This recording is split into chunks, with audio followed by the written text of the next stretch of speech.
Hello student, question number 1 exercise 5.1 का question number 1 हम लोग सॉल्व करने जा रहे हैं, जहां पे in which of the following situations does the list of numbers involve make an arithmetic progression and why.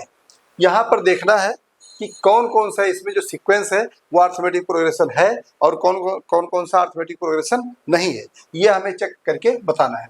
First question है, first part, the taxi fare after each kilometre when the fair is ₹15 for the first kilometre and ₹8 for each additional kilometre. यहाँ पर बता रहा है कि जो taxi का fair है, टैक्सी का जो किराया है फर्स्ट किलोमीटर के लिए, 1 किलोमीटर के लिए, पहले 1 किलोमीटर के लिए 15 रुपये है।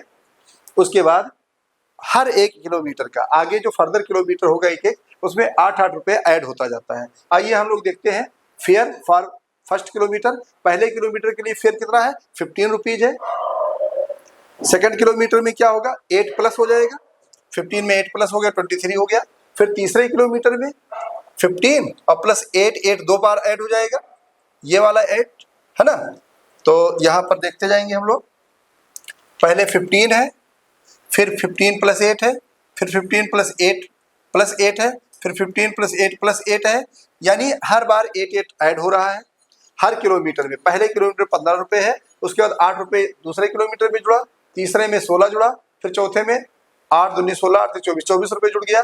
फिर पांचवे में 8 4 जा 32 रुपीज ऐड हो गया। तो इस तरीके से जो ऐड होकर के आ रहा है, फर्स्ट किलोमीटर का 15 रुपीज हुआ, सेकंड किलोमीटर का ₹23 हो गया, थर्ड किलोमीटर का ₹31 हो गया, फोर्थ किलोमीटर का, चौथे किलोमीटर 4 किलोमीटर अगर गए तो रेंट हो गया, जो फेयर हो गया वो 39 रुपीज हो गया, 5 किलोमीटर पर 47 हो गया। तो इस तरीके से यहाँ पर नंबर बढ़ते जा रहे हैं। अब हमें बताना ये है कि ये एपी है या नहीं है। हम लोग देखते हैं, पहले इन नंबरों को हम लिख लेते हैं यहाँ पर 15, 23, 31, 39, 47 डॉट डॉट डॉट, और उसके बाद हम लिखते हैं ये फर्स्ट टर्म है A1, ये सेकंड टर्म है A2, ये थर्ड टर्म है A3, ये फोर्थ टर्म है A4, ये A5, ऐसे लिख लेते हैं। अब उसके बाद सबसे पहले अगर कोई भी, हमने पहले आपको बताया है इससे पहले वाले वीडियोज में, कोई भी सीक्वेंस एपी तब होती है जब उसका कॉमन डिफरेंस सेम हो। कॉमन डिफरेंस सेम हो तो वो एपी होती है। आइए देखते हैं यहाँ पर कॉमन डिफरेंस निकालते हैं। Common difference D equal to A2 minus A1, A2 minus A1, 23 में से 15 माइनस किया 8 आ गया, ठीक है। D A3 माइनस A2 किया हमने, A3 माइनस A2, 31 में से 23 माइनस किया, 31 में से 23 माइनस किया 8 आ गया, ये भी बहुत अच्छा है। फिर next D equal to A4 minus A3, A4 में से A3 माइनस किया, 39 माइनस 31, 39 में माइनस 31 किया तो 8 आया। यहाँ पर कॉमन डिफरेंस सेम आ रहा है, 8 8 8, कॉमन डिफरेंस सेम है, here common difference is same, so it is an AP, इसलिए एपी है। एक बार यहाँ पर और मैं रिपीट कर रहा हूँ, पहले किलोमीटर का किराया 15 रुपये है, सेकंड किलोमीटर का किराया 8 रुपये प्लस हो जाता है, तो 15 प्लस 8 23 हो गया। फिर तीसरे किलोमीटर पे 3 किलोमीटर पे 23 प्लस 8 31 हो गया। फिर उसके बाद 4 किलोमीटर पे 31 प्लस 8 39 हो गया। फिर 5 किलोमीटर पर 39 प्लस 8 47 हो गया। इस तरीके से ये सीक्वेंस में बढ़ता जा रहा है, यानी इसका कॉमन डिफरेंस सेम आ रहा है, इसलिए एपी है। आइए सेकंड पार्ट हम देखते हैं। The amount of air present in the cylinder, the amount of air present in the cylinder when a vacuum pump removes 1/4 of the air remaining in the cylinder at a time। एक बार में 1/4 cylinder 1/4 volume of air जो है वो क्या होता है? Remove हो जाता है, निकल जाता है, ठीक है। तो ये कैसे हो रहा है? देखिए यहाँ पर सबसे बढ़िया तरीका है कि ये जो 1/4 हो रहा है ना, तो 4 का कुछ ऐसा ले लो, 4 का स्क्वायर, क्यूब, इस तरीके से कोई नंबर ले लो तो बेटर रहेगा सॉल्व करने में। तो हमने क्या किया है, 4 का क्यूब ले लिया है। 4 का क्यूब हमने लेट कर लिया अपने दिमाग से कि let the volume of cylinder 64। मान लिया कि सिलेंडर का जो वॉल्यूम है वो 64 यूनिट है। कितना यूनिट है? 64 यूनिट है। अब पहले वाले में जब 1/4 ये रिमूव हो जाएगा तो 64 का 1/4 कितना होगा? 4 1 जा 4, और 4 1 जा 4, यहाँ पर 2 बच गया, 24 हो गया, 4 6 जा 24, यानी 16 आ गया। क्या आ गया? 16, यानी 16 इसमें से क्या हो जाएगा? रिमूव हो जाएगा। तो पहले तो 64 था, उसके बाद 64 में 16 रिमूव हो गया, 48 आ गया। अब जो 48 आया, अगली बार में 48 का 1/4 रिमूव होगा, तो 48 का 1/4 निकालेंगे, 4 1 जा 4, और 4 1 जा 4, 4 2 जा 12 आ गया। ये जो 12 आ गया तो हमने क्या किया, जो 48 था 48 में मैंने 12 माइनस कर दिया, ये वाला 36 आ गया। फिर हमने 36 का 1/4 निकाला, तो 4 1 जा 4, 4 9 जा 36, 9 आ गया। तो 36 जो ये था 36 में से 9 माइनस किया 27 आ गया। इस तरह से ये नंबर घटते चले जा रहे हैं। 16 1/64 का 1/4 16 होता है, तो 16 माइनस हुआ। फिर 48 का 1/4 12 होता है, तो 12 माइनस किया हमने। फिर 36 का 1/4 9 होता है, तो 9 हमने माइनस किया। और इस तरह से हमारा नंबर क्या बन रहा है, 64 48 36 27। इसको हमने लिखा कि मान लीजिए एपी है, मैंने शुरू में लिख दिया एपी इक्वल टू 64 48 36 27, हमने लिख दिया। अब उसके बाद हम चेक करेंगे ये एपी है या नहीं है। ये A1 है, A2 है, A3 है, A4 हमने लिख दिया। आप कॉमन डिफरेंस निकाल रहे हैं। Common difference D equal to होगा A2 minus A1। A2 minus A1, A2 कितना है 48, A1 कितना है 64। 48 माइनस 64 करेंगे तो ये आएगा -16, ठीक है। उसके बाद हमने D का फिर निकाला formula A3 minus A2, A3 में से A2 माइनस किया 36 माइनस 48, 36 माइनस 48 किया तो -12 आ गया।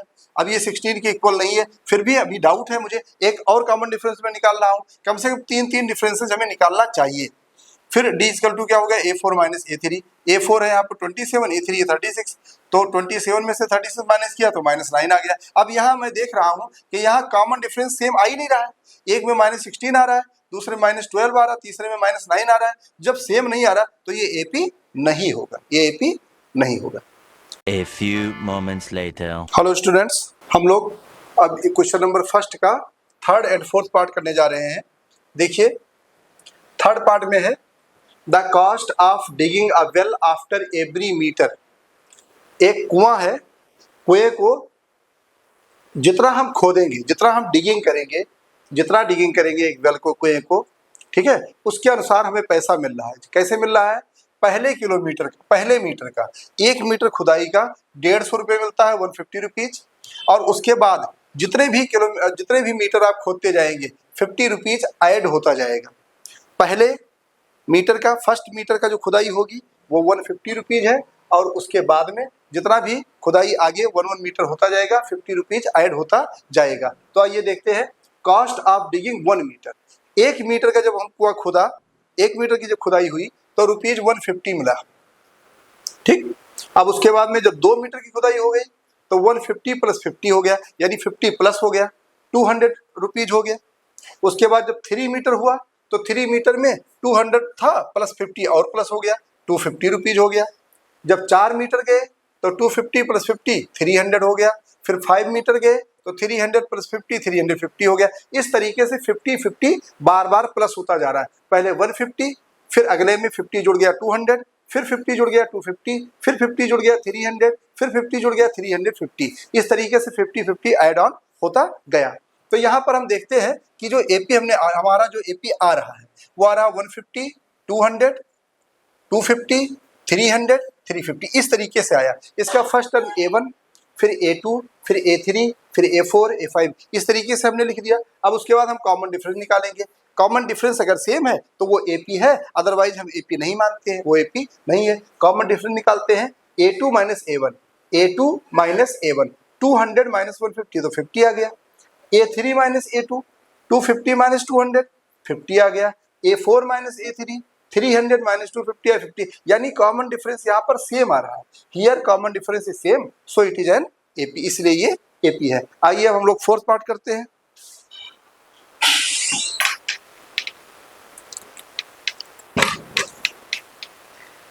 फोर्थ पार्ट में हम देख रहे हैं क्या है, the amount of money in the account every year when rupees 10,000 is deposited at the compound interest at 8% per annum. The amount of money in account every year, कितना बढ़ता है, कितना हर, भाई जो अमाउंट हमने 10,000 रुपीज जमा किया है अपने अकाउंट में वो 8% पर एनम के अनुसार हर साल जो बढ़ रहा है वो क्या AP में आ रहा है या AP में नहीं आ रहा है, ये हमें बताना है। ठीक है भाई, हम देखते हैं स्टार्टिंग अमाउंट उसका क्या है 10,000, हमने 10,000 रुपीज डिपॉजिट किया।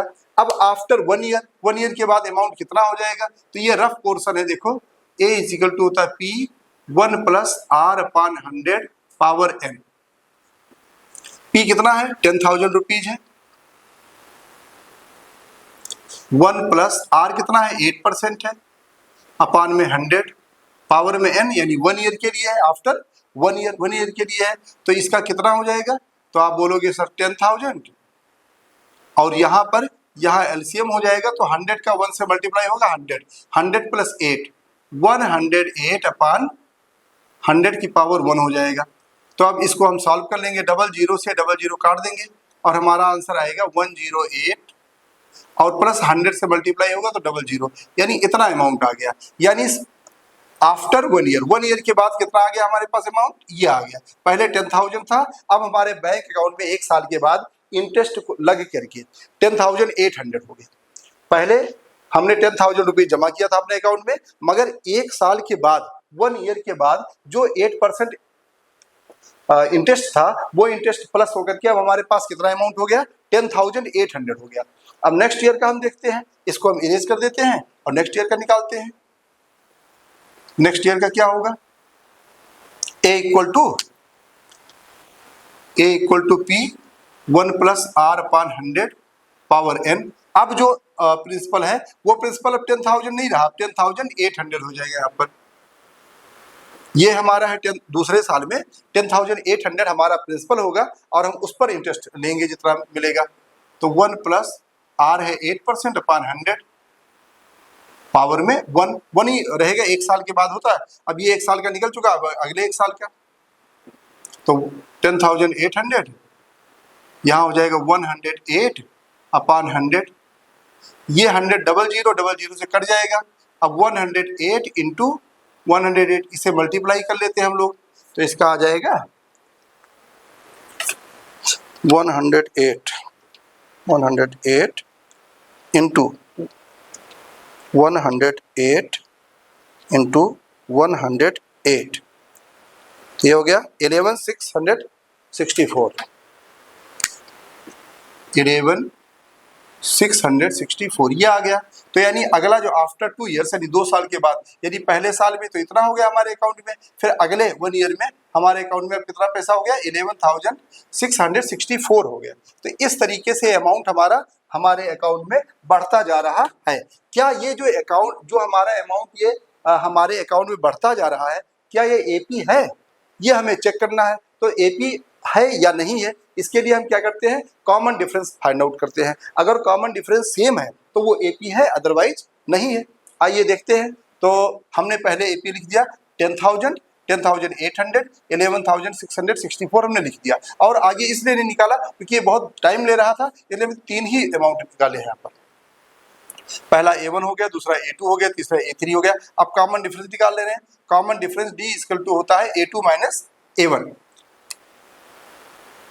Equal to A2 minus A1। अब A2 कितना है? A2 है 10,800 लिख दिया, माइनस A1 कितना है? 10,000 लिख दिया। 10,800 में से जब 10,000 माइनस हुआ तो 800 आ गया। ठीक, ये कॉमन डिफरेंस आया पहला।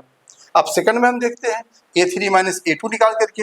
A3 माइनस A2, A3 की वैल्यू है 11,664, 11,664 माइनस, और उसके बाद में A2 कितना है? 10,800 लिख दिया। अब इसमें से इसको माइनस किया तो 864 आ रहा है। अब देखो यहाँ पर कि कॉमन डिफरेंस सेम नहीं आ रहा।